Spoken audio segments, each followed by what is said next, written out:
ପିଲାମାନେ ତୁମ ସମସ୍ତଙ୍କୁ ମୋର ଏଇ ୟୁଟ୍ୟୁବ୍ ଚ୍ୟାନେଲ୍କୁ ସ୍ୱାଗତ। ତ ପିଲାମାନେ ଏସ୍ଏସ୍ସି ତରଫରୁ ବର୍ତ୍ତମାନର ସବୁଠାରୁ ବଡ଼ ଇନଫର୍ମେସନ୍ ଆସି ପହଞ୍ଚି ଯାଇଛି। ତୁମର ଯେଉଁ ଏସ୍ଏସ୍ସି ଜିଡ଼ିର ଯେଉଁ ଏକ୍ଜାମ୍ ଡେଟ୍ ଡିକ୍ଲେୟାର ହୋଇସାରିଛି ପିଲାମାନେ। ତ ସମସ୍ତେ ଦେଖିପାରୁଥିବ ଇଏ ହେଉଛି ତା'ର ଅଫିସିଆଲ୍ ନୋଟିସ୍।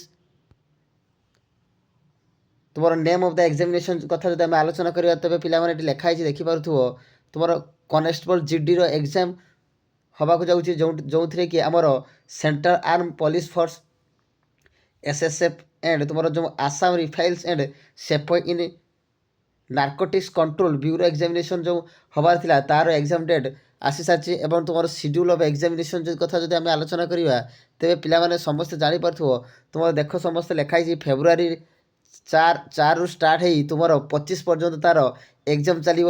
ଏବଂ ଇଏ ଥିଲା ବର୍ତ୍ତମାନ ଏସ୍ଏସ୍ସି ତରଫରୁ ଆସିଥିବା ସବୁଠାରୁ ବଡ଼ ଅପଡ଼େଟ୍ ପିଲାମାନଙ୍କ ପାଇଁ। ତୁମର ମୁଁ ଆଉ ଥରେ କହି ରଖିବି ପିଲାମାନେ, ଏସ୍ଏସ୍ସି ଯେଉଁ ତୁମର ଜିଡ଼ି ଏକ୍ଜାମ୍ର ଯେଉଁ ମେନ୍ ସିଡ୍ୟୁଲ୍ ଡେଟ୍ ଆନାଉନ୍ସ ହୋଇସାରିଛି। ତ ପିଲାମାନେ ଆଉ ଡେରି ନକରି ତୁମର ପ୍ରିପାରେସନ୍କୁ ବହୁତ ଭଲ ଭାବେ କର, ଯାହାଫଳରେ ତୁମେ ଏଇ ଏସ୍ଏସ୍ସି ଜିଡ଼ିରେ ଗୋଟିଏ ଭଲ ସିଲେକ୍ସନ୍ ନେଇପାରିବ। ତ ପିଲାମାନେ ଇଏ ଥିଲା ତୁମ ପାଇଁ ଆଜିର ଏସ୍ଏସ୍ସି ତରଫରୁ ଇମ୍ପୋର୍ଟାଣ୍ଟ ଇନଫର୍ମେସନ୍। ନିଶ୍ଚିତ ଯଦି ଭିଡ଼ିଓଟି ଭଲ ଲାଗୁଛି ତେବେ ସେୟାର କର, ଲାଇକ୍ କର ଏବଂ ସାଙ୍ଗମାନଙ୍କ ସହ ସେୟାର କର।